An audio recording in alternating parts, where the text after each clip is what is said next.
నుంచి ఈ ప్రభు దినం వరకు మనలందరినీ కూడా కాచి కాపాడి తన యొక్క రెక్కల కింద భద్రపరిచి మనకు క్షేమాన్ని అనుగ్రహించినటువంటి ఆ తండ్రి అయినటువంటి దేవునికి మనం ఎల్లప్పుడూ కూడా కృతజ్ఞులై ఉండాలని దేవుని యొక్క వాక్యం మనకు సెలవిస్తూ ఉంది.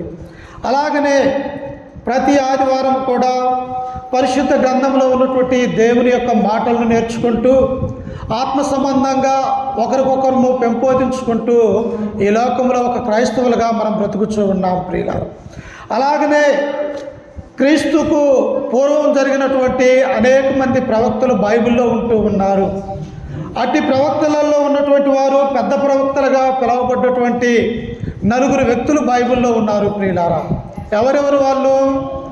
యెషయా ప్రవక్త, యెహెజ్కేలు ప్రవక్త, దానియేలు, అలాగనే ఇర్మియా. అంటే వాళ్ళు అనేక సంవత్సరాలు దేవుని యొక్క సేవ చేసినటువంటి వారు. దేవునికి ఇశ్రాయేలు ప్రజలకి మధ్య ఒక వారధిగా ఉండి దేవుని యొక్క మాటలను బోధించినటువంటి వారు ఎవరంటే ఈ నలుగురు ప్రవక్తల గురించి మనకు ఇక్కడ రాయబడి ఉంటూ ఉన్నది.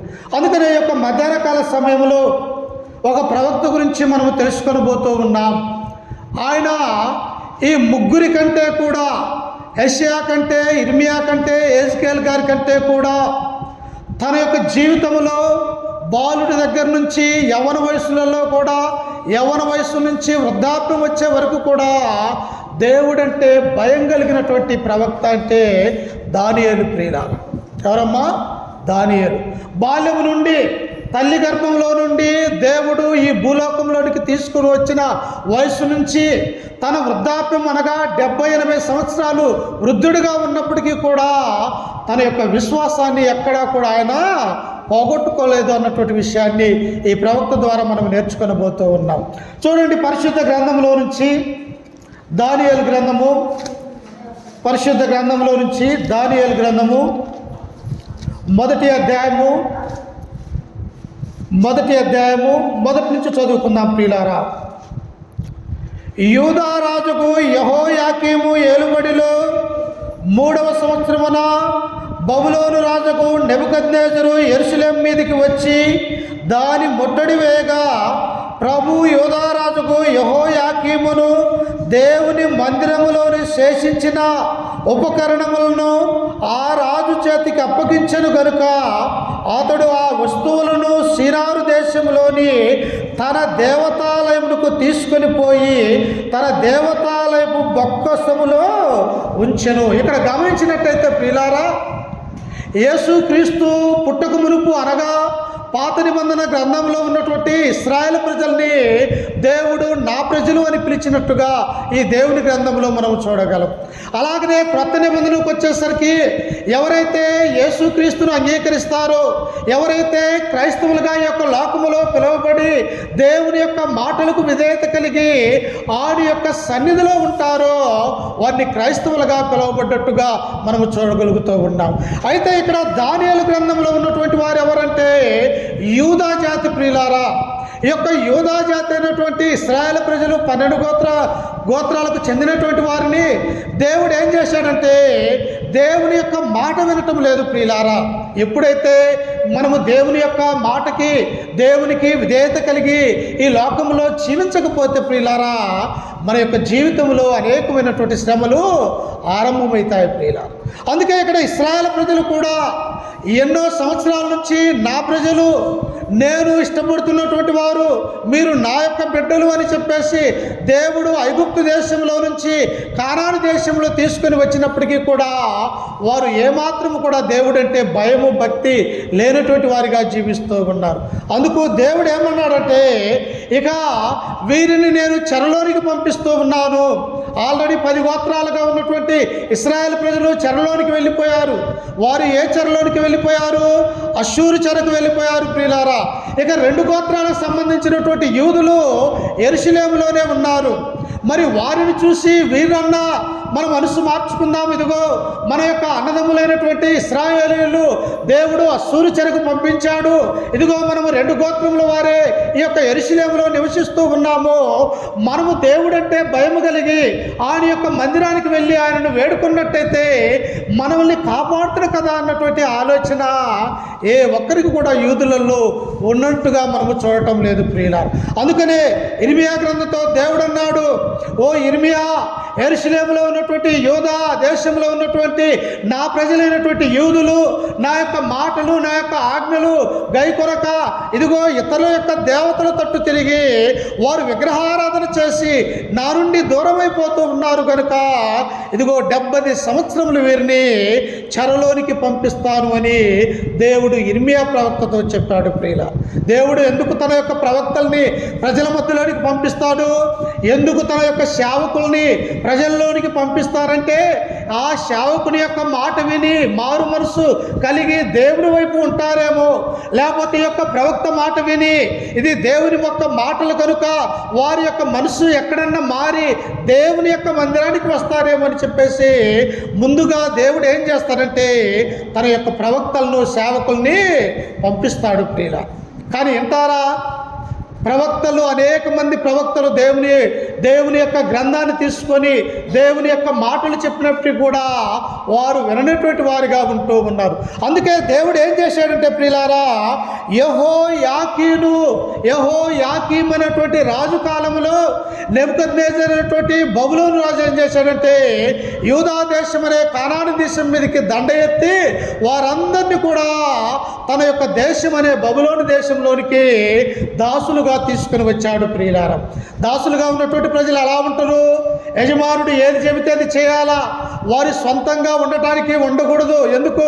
వారు దాసులుగా బబులోను యొక్క దేశం వచ్చి ఉన్నారు కనుక ఈ నెబుకద్నెజర్ అనేటువంటి వాడు ఈ రాజు ఏం చేస్తూ ఉంటాడంటే ఈ యూదా దేశంలో నుంచి అనేక మంది యవనస్తుల్ని బాలుల్ని తమ యొక్క దేశానికి చెరగా తీసుకొని వచ్చినట్టుగా మనము చూస్తూ ఉన్నాం.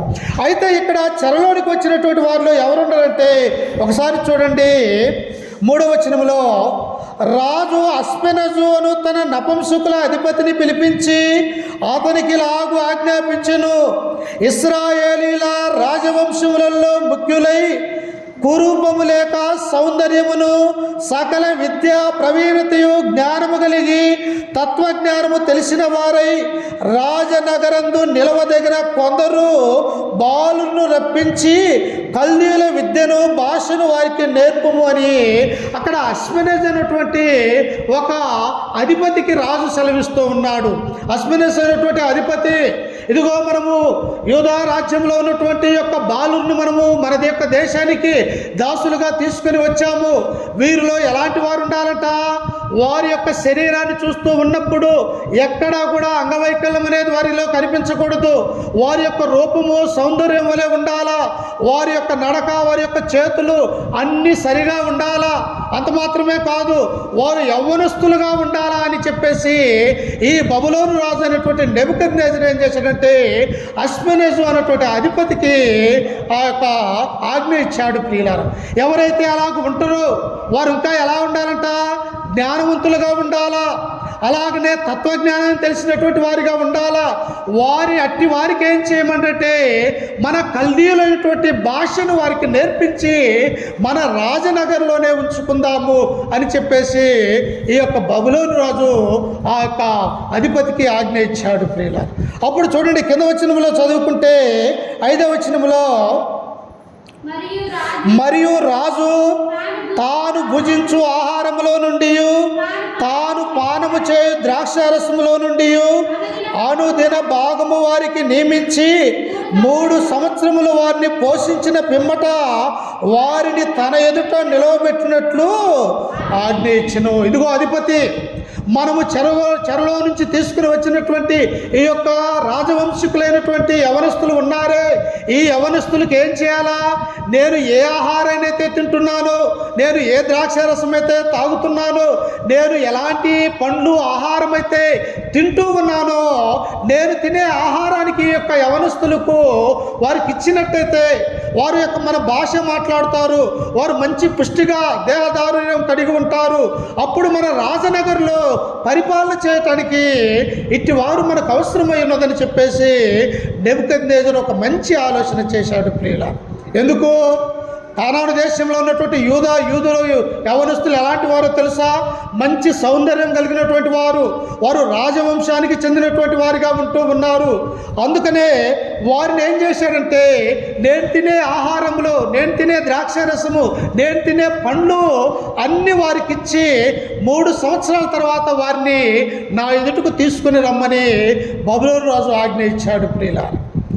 వారిలో ఎవరు ఉన్నారో చూడండి. కింద వచనంలో చదువుకుంటే 6వ వచనంలో, యూదులలో నుండి దానియేలు, హనన్య, మిషాయేలు, హజర్య అనువారు వీరిలో నుండి నపుంసకుల అధిపతి దానియేలుకు బెల్తాసరు అనియు, హనన్యాకు షడ్రకనియు, మీషాయేలుకు మేషాకనియు, ఆజర్యాకు అబేద్నెగో అనియు పేర్లు పెట్టెను. ఇక్కడ ఏం జరిగిందంటే ప్రియులారా, యెరూషలేములో నుంచి తీసుకుని వచ్చినటువంటి యొక్క యవనస్తులైనటువంటి దానియేలుని, షడ్రకుని, మేషకును, అబేద్నెగోలు ఈ నలుగురు కూడా ఎక్కడ ఉన్నారంటే రాజనగర్లో పెరుగుతూ ఉన్నారు ప్రియులారా. ఎందుకు? వీరు రాజవంశానికి చెందినటువంటి వారు. యెహోయాకీము రాజ్య పరిపాలన చేస్తుంటే వారి వంశానికి చెందినటువంటి వారైనటువంటి వీరిని ఈ నెబుకద్నెజరు రాజు ఏమంటే మంచి ఆహారము, ద్రాక్షరసము వారు తినటానికి మంచి భోజన పదార్థాలు వారికి పెట్టమని ఈ అధిపతికి చెప్పాడు ప్రియులారా. అదే మనమైతే మంచి ఆహారానికి అలవాట్లు పడేవాళ్ళం. మనమైతే అయ్యా రాజు మంచి ఆహారాన్ని, ద్రాక్షారసాన్ని తాగమని మాకు తెలియపరుస్తూ ఉన్నాడు, రాజే మాకు మంచి భోజనం పెడుతున్నాడు కనుక మేము తినగలిగే వాళ్ళమని మనమైతే అనుకోవచ్చు ప్రియులారా.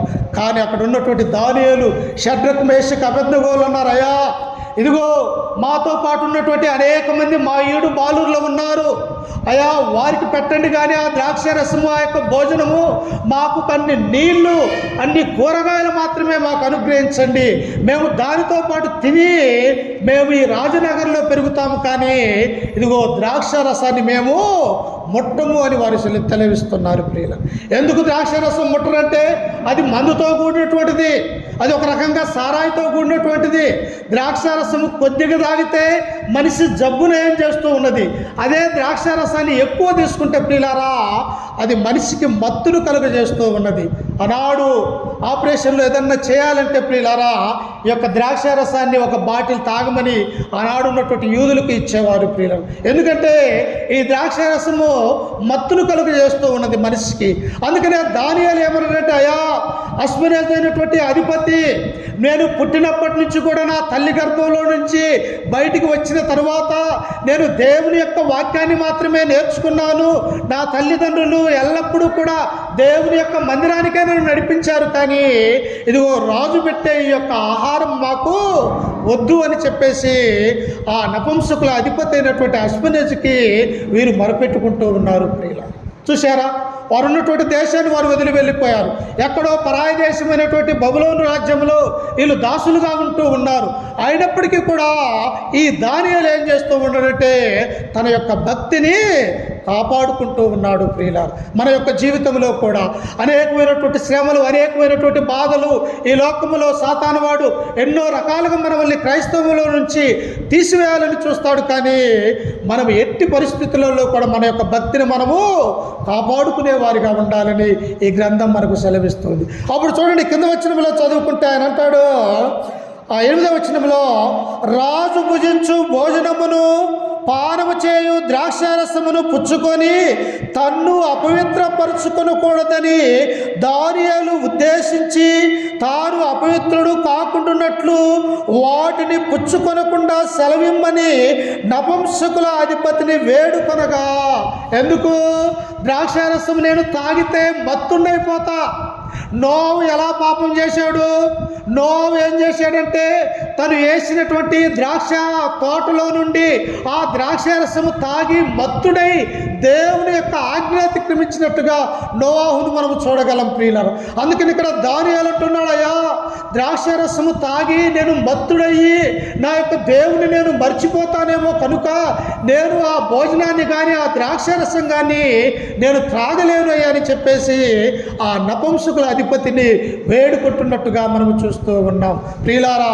అందుకనే దేవుడు అన్నాడు, అడుగుడి మీకు ఇయ్యబడుగును, వెదుకుడి దొరుకుదును, తట్టుడి తలుపు తీసినట్టుడు. దానియేలు అడుగుతూ ఉన్నాడయ్యా, నన్ను నేను అపవిత్రపరచుకోనకుండా నా యొక్క దేవుని యొక్క ఆజ్ఞను నేను మేరకుండా ఉండాలి అంటే ఈ ద్రాక్షారసాన్ని నేను త్రాగలేను అని చెప్పేసి ఆ అధిపతిని వేడుకున్నప్పుడు ప్రియులారా, ఆ అధిపతికి దానియేలు మీద తనతో పాటు ఉన్నటువంటి షడ్రక్ మేషక్ అబేద్నెగోల మీద దయగలిగినట్టుగా మనము చూస్తూ ఉన్నాం. ఎప్పుడైతే మనం విధేయత కలిగి ఉంటామో, ఎప్పుడైతే దేవుని యొక్క సంకల్పానికి మనము లోబడి ఉంటామో, ఎప్పుడైతే దేవుని యొక్క వాక్యానికి అనుకూలంగా మన యొక్క జీవితాన్ని కోరుకుంటామో దేవుడు మనకు అన్ని విషయంలో సహాయం చేస్తాడన్నటువంటి విషయాన్ని ఇక్కడ మనము చూస్తూ ఉన్నాం. వెంటనే అన్నాడు అస్మనేజు, ఇదిగో ఒక 1 రోజుల పాటు, ఒక 10 రోజుల పాటు మిమ్మల్ని చూస్తాను, మీరు అడిగినటువంటి పండ్లు, కూరగాయలు, నీళ్లు మాత్రమే మీకు ఇస్తాను. ఇదిగో మీతో పాటు ఉన్నటువంటి వారికి ద్రాక్షరసము, భోజనము, రాజు తినే ప్రతి పదార్థం వారికి ఇస్తాను. అయితే మీరు తినే ఆహారము, వారు తినే ఆహారము, వారు ఎలాగైతే ఉంటారో మీరు కూడా అలాగనే ఉండాలని ఈ యొక్క అధిపతి వారికి చెప్పినట్టుగా మనము చూస్తూ ఉన్నాం ప్రియులారా. చూడండి, ఆ మాటలు మనం చదువుకుందాం. కింద వచనములో 11వ వచనం చదువుకుందాం. చూడండి, నపుంసకుల అధిపతి దానియేలు, హనన్య, మిషాయేలు, అజర్యా అను వారి మీద నియమించిన నియమాకునితో దానియేలును భోజనమునకును, శాఖ ధాన్యాదులను, పానమునకు నీళ్లును నీ దాసులకు మాకిప్పించి దయచేసి 10 దినముల వరకు మమ్మను పరీక్షించుము. మేము ఎలాంటి వారమో తెలుసా? ప్రతి శనివారం కూడా దేవుని యొక్క మందిరానికి వెళ్ళేవారు. ప్రతి శనివారం కూడా ప్రవక్తుల యొక్క గ్రంథాలను మాలో ఉన్నటువంటి ధర్మశాస్త్రోపదేశకులు, యాజకులు మాకు నేర్పించేవారిగా ఉంటూ ఉన్నారు.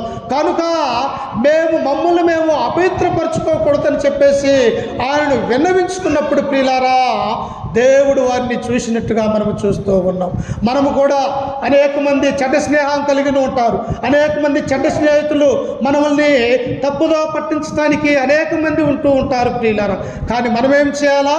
దాని నుండి తప్పించుకొని దూరముగా పారిపోవాలి ప్రియులారా. అందుకనే కొరింథీ పత్రికలో అపోస్తలుడైనటువంటి పౌలు అంటాడు, జారత్వమునకు మీరు దూరముగా పారిపోండి, విగ్రహారాధనకు మీరు దూరముగా పారిపోండి అంటాడు.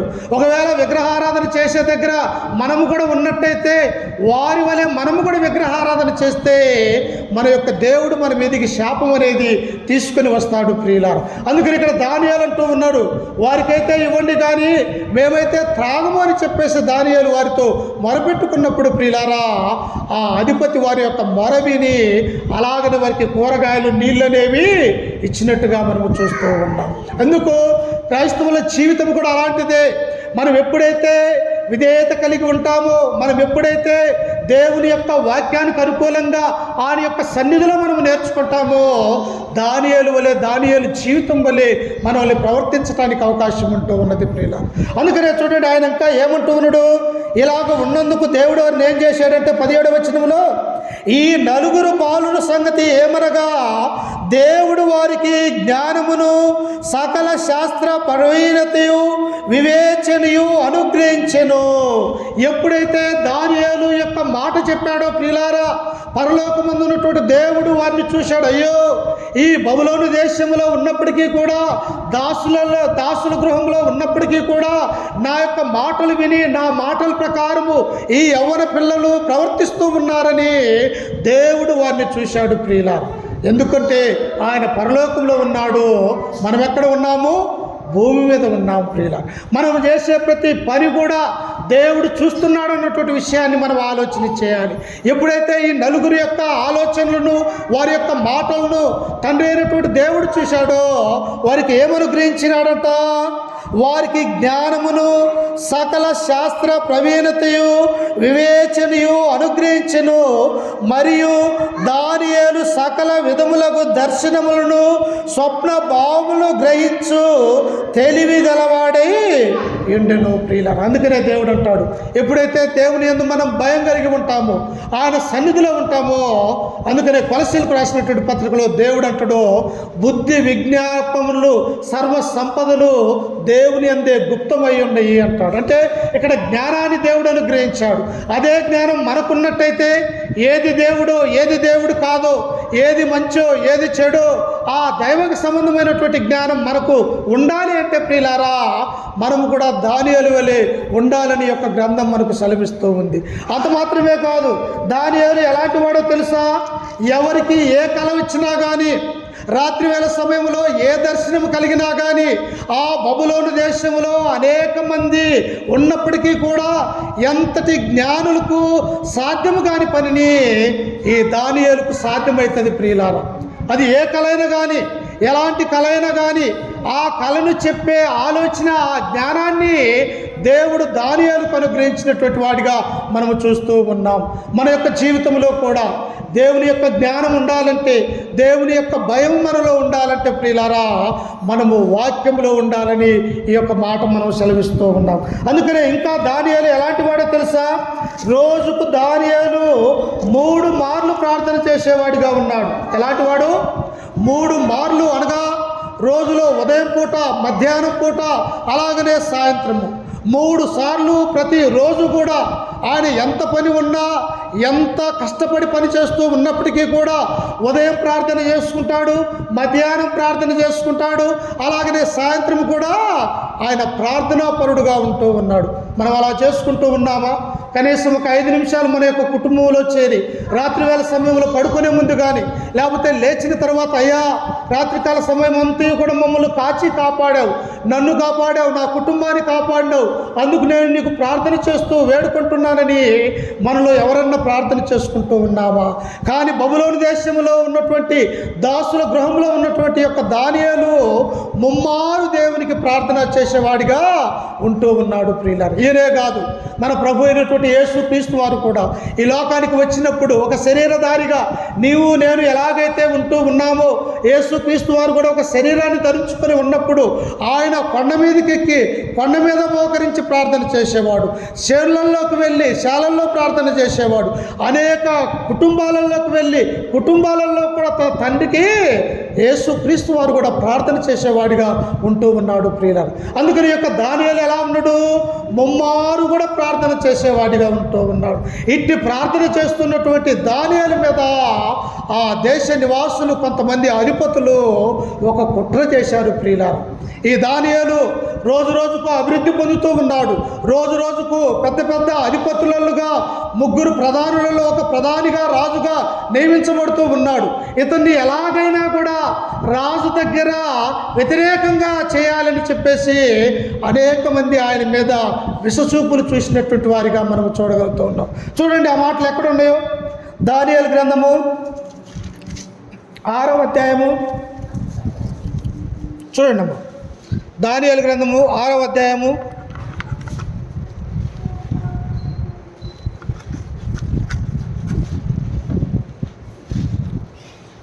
1 నుంచి చదువుకుందాం. తన రాజ్యమంతటి పైన అధిపతులుగా ఉండుటకై 120 మంది అధిపతులను నియమించుటకు దర్యావేషుకు ఇష్టమాయను. వారిపైన 3 ప్రధానులుగా నియమించెను. ఆ 3 దానియేలు ముఖ్యుడు ప్రియులారా. చూసారా, రాజ్యమంతయు కూడా అన్య రాజైనటువంటి ఆ యొక్క బబులోను రాజ్య పరిపాలన ఉన్నాడు. ఆ తర్వాత మాదీయ పార్శిక రాజ్యమైనటువంటి దర్యావేషు పరిపాలన చేస్తూ ఉన్నాడు.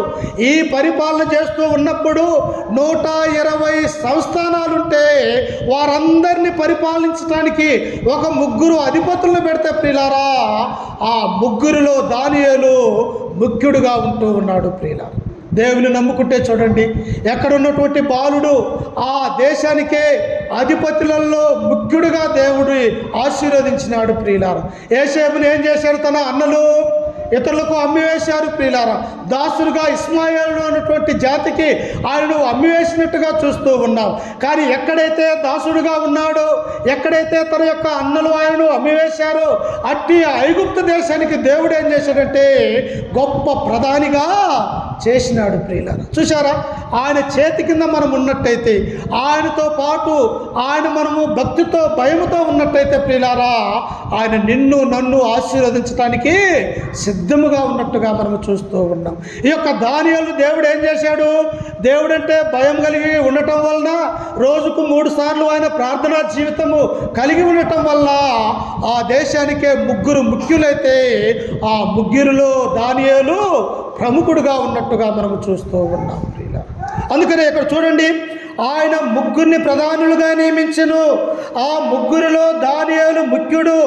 రాజుకు నష్టము కలుగకుండానట్లు అధిపతులు తప్పకుండా వీరికి లెక్కలు ఒప్పచెప్పవాలని ఆజ్ఞ ఇచ్చెను.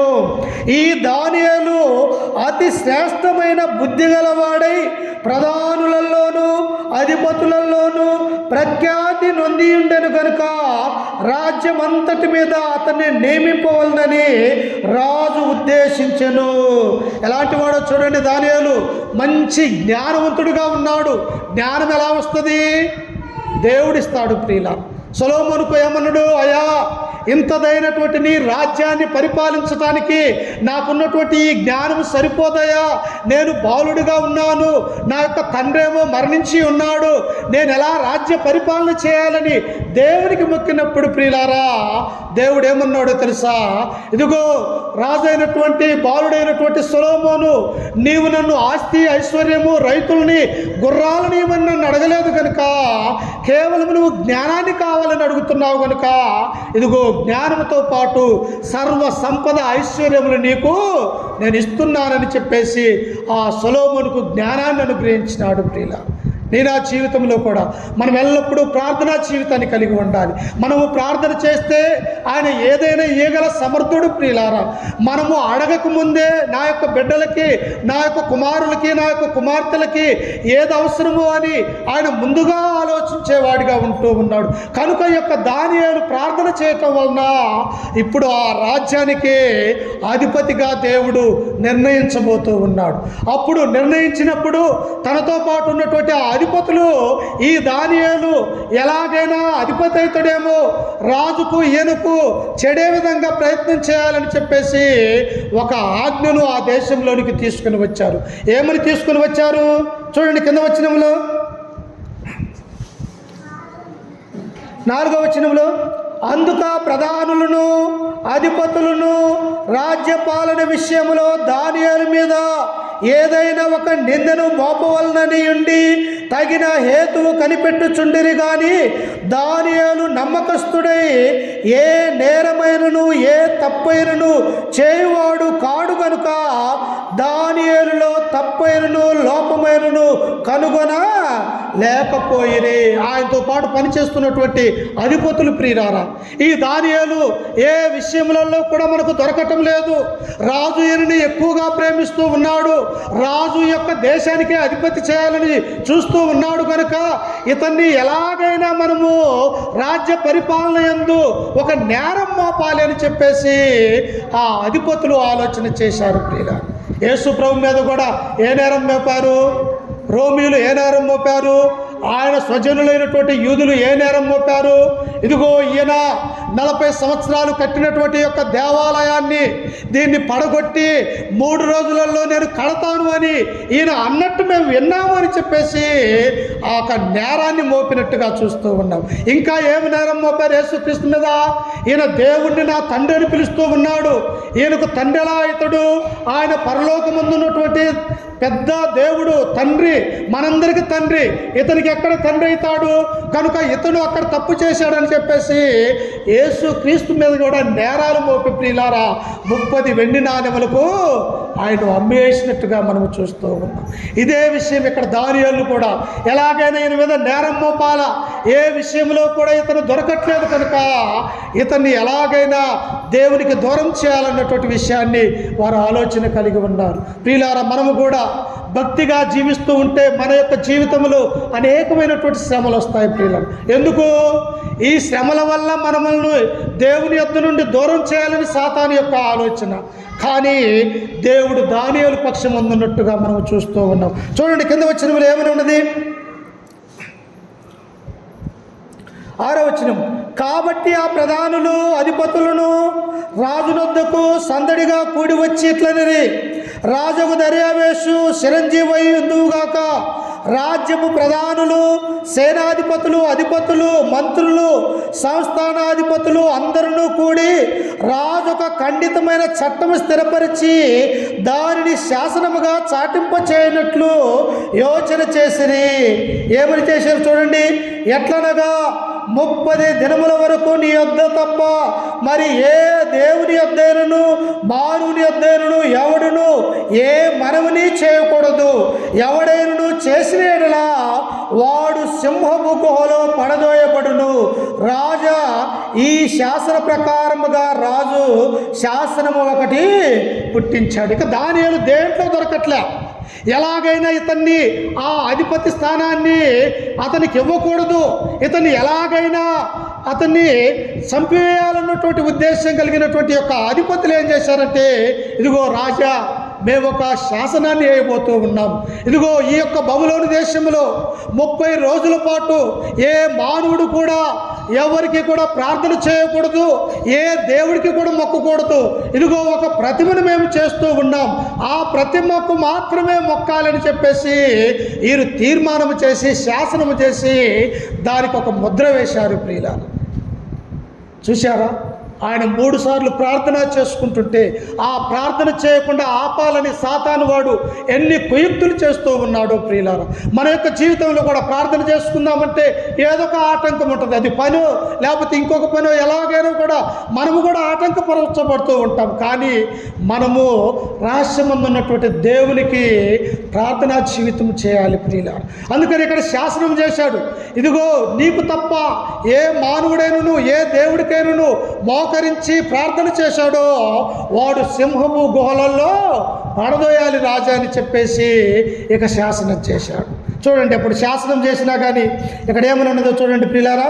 కింద వచనంలో 8వ వచనం, మాదీయుల యొక్కయు పార్శికుల యొక్కయు పద్ధతిని అనుసరించి స్థిరముగు శాసనముగా ఉండునట్లు దాని మీద సంతకము చేయమని మనవి చేసిరి. కాగా రాజుకు దర్యావేషు శాసనము రాయించి సంతకము చేసును. ఇట్టి శాసనము సంతకము చేయబడినని దానియేలు తెలుసుకునిను. అతడు తన ఇంటికి వెళ్ళి యథాప్రకారము అనుదినము 3 మోకాళ్ళుని తన ఇంటి పై గదికి కిటికీలు యెరూషలేము తట్టుకు తెరవబడి ఉండగా తన దేవునికి ప్రార్థన చేయొచ్చు ఆయనను స్తుతించుచు వచ్చెను. ప్రియులారా, రాజే శాసనం చేశాడు. ఎవడైనను కూడా ఈ భూలోకంలో నాకు తప్ప వేరొకరికి మొక్కకూడదు, వేరొకరికి ప్రార్థన చేయకూడదు, వేరొక దేవుణ్ణి ఆరాధించకూడదు అని చెప్పేసి రాజు శాసనం చేసి అందరి చేత రాజనగరం అంతా కూడా చెప్పించారు. ప్రియులారా, కానీ ఈ శాసనము తెలిసిన ఒట్టుంటూ దానియేలు ఏం చేశాడంటే యథాప్రకారము తన ఇంటిలోనికి వెళ్ళి పై మేడ మీద తన కిటికీలు తెరిచి, ఆ కిటికీలు ఎటుంటాయో తెలుసా ప్రియులారా? ఆ యెరూషలేము దేవాలయపు తన కిటికీలు ఉంటాయి ప్రియులారా. ఎందుకంటే సొలొమోను మందిరం కట్టించినప్పుడు దేవుడికి ప్రార్థన చేశాడు, అయ్యా ఎవరైనాను శ్రమలలో బాధలలో లేకపోతే నరహత్యలు పాపము చేసి విగ్రహారాధన చేసి నీ యొక్క మందిరానికి వచ్చినప్పుడు నీ చల్లని చూపు ఈ మందిరం మీద నుంచి నీ బిడ్డల మీద ఉంచమని ప్రార్థన చేసినప్పుడు దేవుడు ఏం చేశాడంటే తన ఆత్మను ఆ మందిరంలో ఉంచినట్టుగా చూస్తూ ఉన్నాం. అందుకనే ఈ యొక్క దానియేలు ఏం చేస్తూ ఉన్నాడు? తన మేడ మీదకి ఎక్కాడు, తనకున్నటువంటి ఆ కిటికీలు తీశాడు, ఆ కిటికీలు తీసి మోకరించి ఆయన అలాగనే ప్రార్థన చేస్తూ ఉన్నాడు. ప్రియులారా, ఆయన ఎంతటి హోదాలో ఉన్నాడు? ఆ రాజ్యానికి అధిపతిగా ఉన్నాడు. ప్రియులారా, అధిపతి అయినప్పటికీ కూడా తన ఉద్యోగం చేస్తూ తన యొక్క పనిలో ఆయన నిమగ్నమై అలాగనే తన యొక్క దేవుణ్ణి మర్చిపోకుండా నిత్యము దేవునికి ప్రార్థన చేసేవాడిగా ఉంటూ ఉన్నాడు. నేను ఆ జీవితంలో ప్రియులారా, మనం ఎంతటి వారమైనా కూడా, అది చిన్న బిడ్డలు మొదలుకొని వృద్ధాప్యం వరకు కూడా, మనకు ఓపిక ఉన్నంత వరకు కూడా, చేతనైనంత వరకు కూడా ఆయనకు ఎల్లప్పుడూ కూడా మనం ప్రార్థనా జీవితాన్ని కలిగి ఉండాలని దేవుడు కోరుకుంటూ ఉన్నాడు. అందుకని ఇక్కడ ఏమన్నాడు చూడండి, కింద వచనములో, అట్టి శాసనము సంతకము చేయబడినని దానియేలు తెలుసుకొని అతడు తన ఇంటికి వెళ్ళి యథాప్రకారము తన మోకరించి దేవునికి మొరపెడుతూ ఉన్నట్టుగా మనము చూస్తూ ఉన్నాం. ప్రియులారా, అంతటి దానియేలే దేవునికి మోకరించి ఆయన ప్రార్థన చేస్తూ ఉన్నాడు. మరి మనమెంత, మన యొక్క జీవితం ఎంత? మన యొక్క జీవితం స్వల్పమైనది ప్రియులారా, అంతలోనే కనపడి అంతలోనే మాయమైపోయే ఆవిరి వంటి బ్రతుకు మనది ప్రియులారా. మనం ప్రార్థన చేయొద్దా? మనం ఎల్లప్పుడూ కూడా దానియేలు జీవితం వలె మనము కూడా దేవునికి ఎల్లప్పుడూ కూడా ప్రార్థన చేసేవారిగా మనం ఉండాలి ప్రియులారా. అయితే ఇది శాసనం బయలుదేరింది.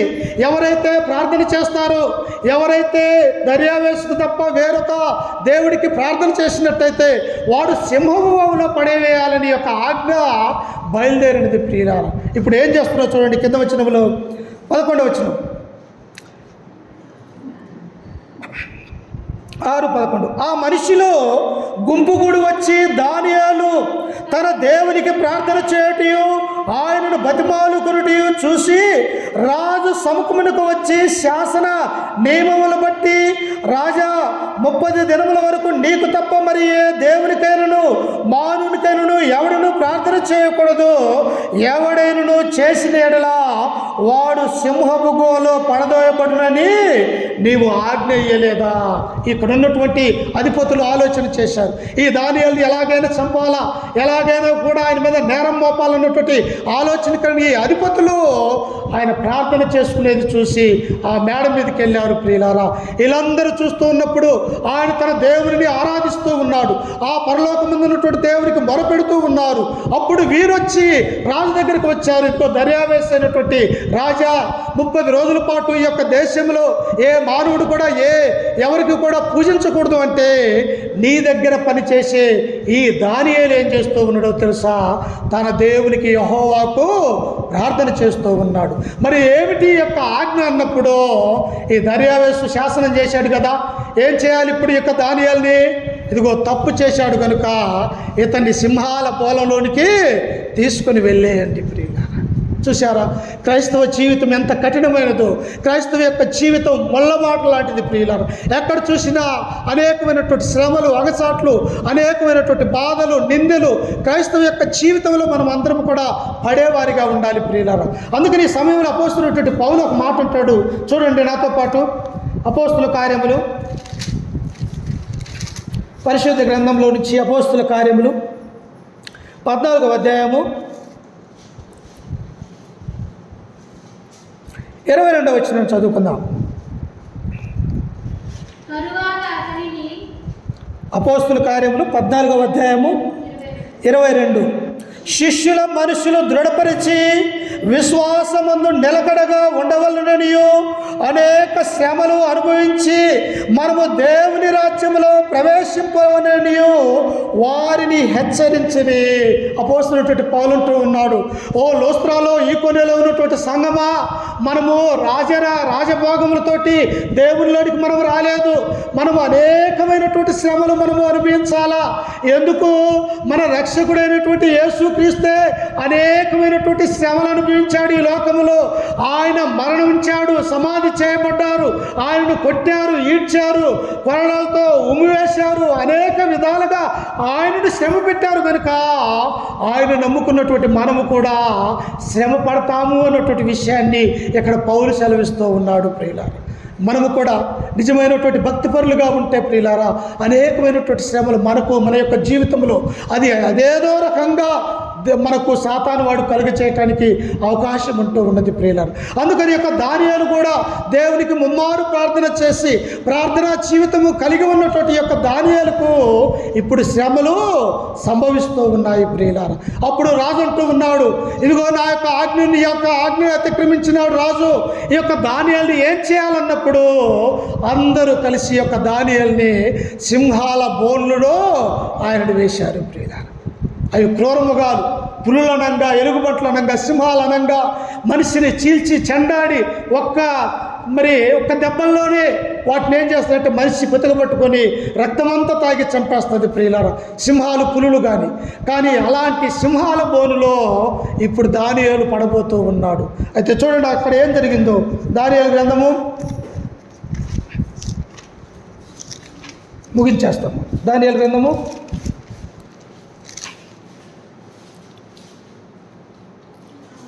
16వ వచనం.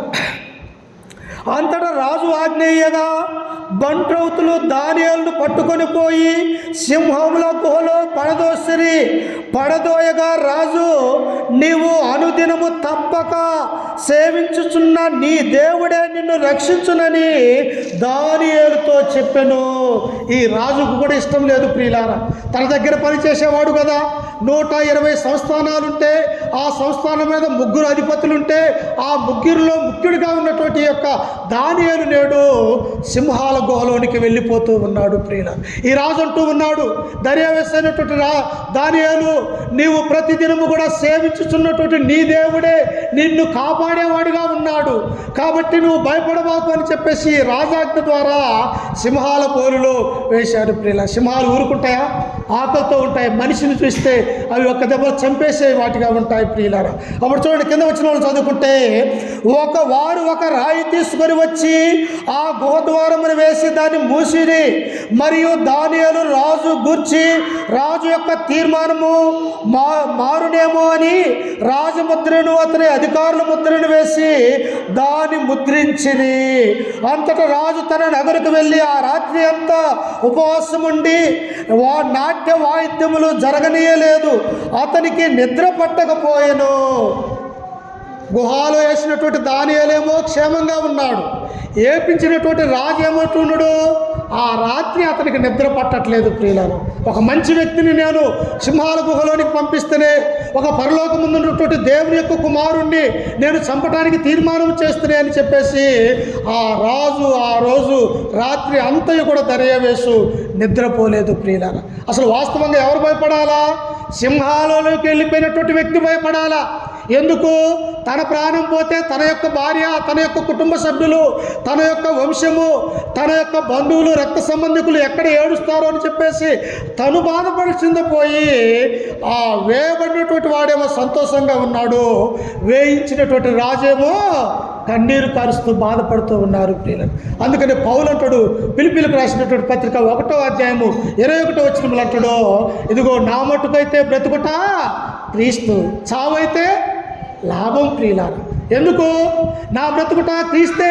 ఒకవేళ నేను బ్రతికినా క్రీస్తు కొరకే, ఒకవేళ చనిపోతే నాకు మేలే. ఎందుకు? నా తండ్రితో నేనుంటా చనిపోతే, పరలోకమందున్న రక్షకుడితో నేనుంటా. అంతకుముందు చనిపోయినటువంటి భక్తిపరులు, నోవాహు, ప్రవక్తలు, రాజులు, మంచి మంచి వారు పరలోకంలో ఉన్నారు, వారితో నా సహవాసం కలిగి ఉంటారని పౌలు తీర్మానం చేసుకుని ఉన్నాడు ప్రియులు. అలాగనే దానియేలు కూడా ఎవ్వరికి భయపడలేదు, రాజాజ్ఞకు భయపడలేదు.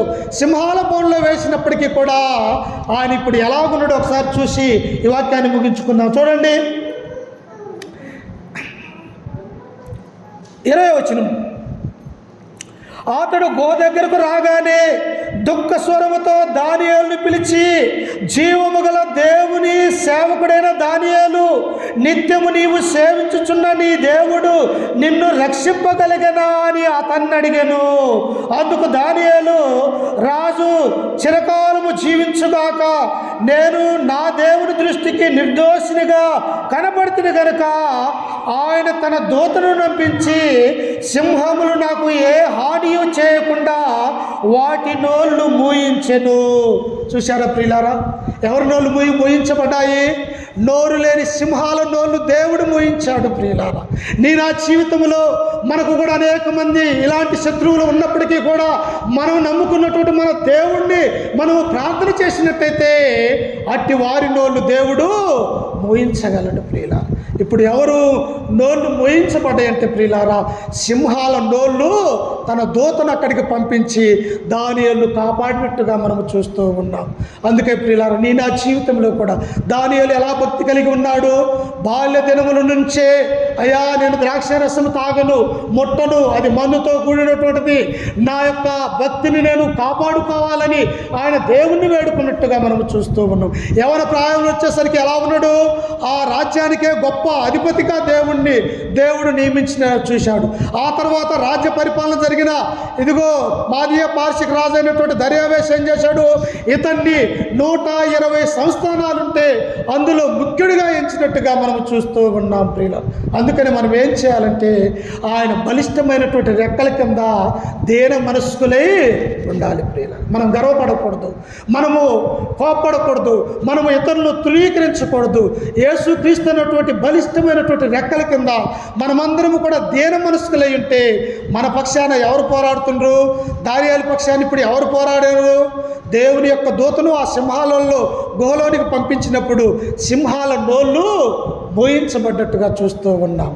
అయితే ఈయన మీద కుట్ర చేసినటువంటి వారు, ఈయన మీద నేరం మోపాలనుకున్నటువంటి కుటుంబాలు ఏమైపోయాయంటే ఆ సింహాలను గుళ్ళల్లో నోళ్ళల్లో వేయబడ్డాయి ప్రియులారా. అందుకనే నా జీవితంలో కూడా ఎలాగైతే దానియేలు 3 పూటలు 3 సార్లు రోజుకి ఎలాగైతే ప్రార్థనా జీవితాన్ని గడిపాడు, మనం కూడా వీలైనంత సమయాన్ని దేవునిలో గడపాలని చెప్పేసి ఈ వాక్యం ద్వారా మిమ్మల్ని హెచ్చరిస్తూ ఈ మాటలు నన్ను నేను కూడా హెచ్చరిక చేసుకుంటూ ఓపికతో మీ అందరికీ మన రక్షకుడు ప్రభు అయిన క్రీస్తు నామమున